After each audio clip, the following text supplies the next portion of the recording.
পরিস্থিতি আসলে যেদিকে গড়াচ্ছে তাতে ডক্টর মোহাম্মদ ইউনূস এবং তার সরকার সম্মানের সাথে বিদায় নিতে পারবে কিনা আমার যথেষ্ট সন্দেহ হয়। হয়তো নির্বাচনের ডামাডালে বিষয়টা চাপা পড়বে, কারণ আজকে প্রথম আলো একটা বিভিন্ন বিষয়ে জরিপ চালিয়েছে, তাতে মৌলিক বিষয়ে দেখা যাচ্ছে যে মৌলিক প্রশ্নে এই সরকার একেবারেই ব্যর্থ। যেমন কর্মসংস্থানের সুযোগ তৈরি হয়েছে কিনা এই প্রশ্নে দেখা যাচ্ছে মাত্র 22% হচ্ছে সমর্থন হয়েছে, আর ব্যর্থ হয়েছে 75%, 75-এর উপরে। একইভাবে দুর্নীতি দমন 75%-এর উপরে হচ্ছে ব্যর্থ, তার মানে দুর্নীতি দমন হয়নি, কোনো কর্মসংস্থানের সুযোগ তৈরি হয়নি। তারপরে টাকা পাচার, বিদেশ থেকে ফেরত আনা, এই প্রশ্নেও ব্যর্থ, প্রায় 60% মানুষ মনে করে ব্যর্থ।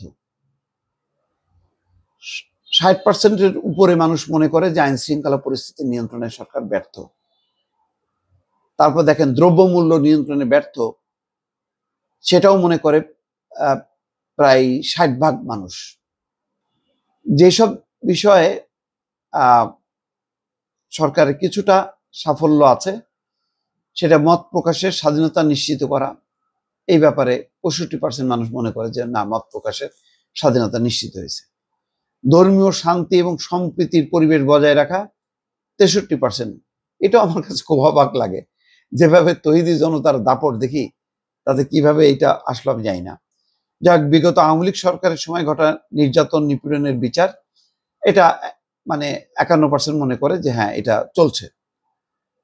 তারপরে আওয়ামী লীগ সরকারের সময় লুটপাট এবং দুর্নীতির সঙ্গে জড়িত ব্যক্তি এবং প্রতিষ্ঠানের বিচার, এটা 50% মনে করে যে হ্যাঁ চলছে।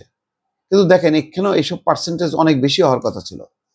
অবাধ এবং সুষ্ঠু নির্বাচনের পরিবেশ তৈরি করা, 50% মানুষ মনে করে ঠিক আছে, কিন্তু এইটাও তো অনেক বেশি হওয়ার কথা ছিল। সামগ্রিকভাবে দেখা যাচ্ছে সরকারের দেশ চালানো নিয়ে কিছুটা সন্তুষ্ট 49 মানুষ, আর অত্যন্ত সন্তুষ্ট মাত্র 5%, মানে খুব বেশি সন্তুষ্ট এর সংখ্যা হচ্ছে 5%। তার মানে হচ্ছে সামগ্রিক এই জরিপটা, যেটা প্রথম আলো একটা প্রতিষ্ঠানকে দিয়ে জরিপ চালিয়েছে, তাতে দেখা যাচ্ছে যে সরকার আসলে সত্যি কথা বলতে কি ব্যর্থ। এই ব্যাপারে আর কোনো নেই।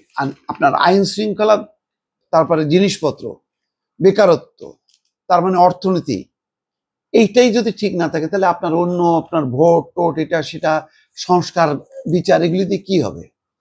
আপনি আগে তো মানুষের পেটে ভাত দেবেন, মানুষের কাজ দেবেন, পেটে ভাত দেবেন, এটা হলো মৌলিক বিষয়।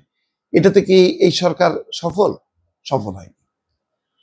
তারপরে আইন শৃঙ্খলা, যে মানুষ ফিল করে কিনা যে সে নিরাপদ, ফিল করে না। দেখেন কত পার্সেন্ট মানুষ,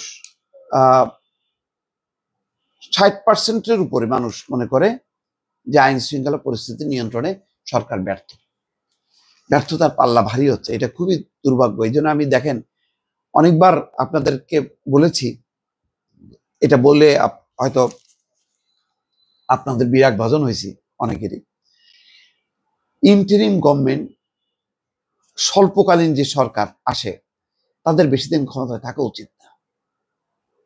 আপনার স্বল্পকালীন সময়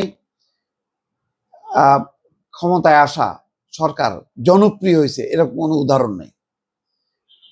তারপর আমি বলবো যে অন-11 সরকার অন্তত প্রথম 6 মাস 8 মাস 1 বছর পর্যন্ত মোটামুটি ভালোই জনপ্রিয় ছিল, তারপর থেকে কিন্তু নামা শুরু করছে।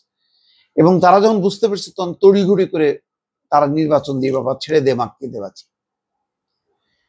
ইউনূস সরকারের মধ্যে খুব অল্প অংশের মধ্যে এই বোধোদয় হয়েছে যে তাড়াতাড়ি ক্ষমতা ছাড়া দরকার, কিন্তু অনেকে এমন ভাবে সরকার চালাচ্ছে, কোথায় মনে করেন মরক্কোতে একটা কনফারেন্স হচ্ছে সেখানে যাচ্ছে, কোথায় ব্রাজিলে একটা সেমিনার হচ্ছে সেখানে জয়েন করতেছে। ইউনূস সাহেব তো নিজে বটেই, তার পুরো সরকারের সমস্ত যারা উপদেষ্টারা মানে আজান দিয়ে বিদেশ সফর করতেছে, মনে হচ্ছে যেন একটা রেগুলার সরকার।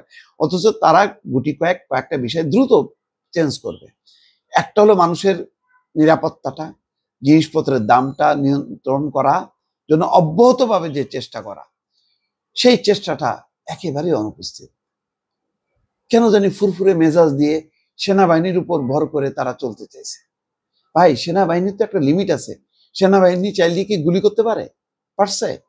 এই 32 নম্বরে সারা দিন তারা সংঘাতে জড়াইছে, চেষ্টা করছে, সেই দুপুর 12:30 থেকে রাত্রে 9টা পর্যন্ত। অন্য যে কোনো সময় হলে অধৈর্য হয়ে কিন্তু গুলি চালাইত, সেনাবাহিনী এখানে গুলি চালায়নি, চোখের সামনে দেখা। তারা সর্বোচ্চ চেষ্টা করতেছে, কিন্তু সেই চেষ্টারও তো একটা সীমা থাকা চাই। আপনি সেনাবাহিনীকে পুলিশের কাজ দিয়ে আপনি ঘুরে বেড়াচ্ছেন ফুরফুরে মেজাজে, যে আমি কত সফল, কত মনে করতেছে যে আওয়ামী লীগের বিরুদ্ধে কথা বললেই বোধহয় খুব জনপ্রিয় হওয়া যাবে। আর এইসব বলে বলে তারা উল্টে কি করছে, আওয়ামী লীগকে জনপ্রিয় করছে।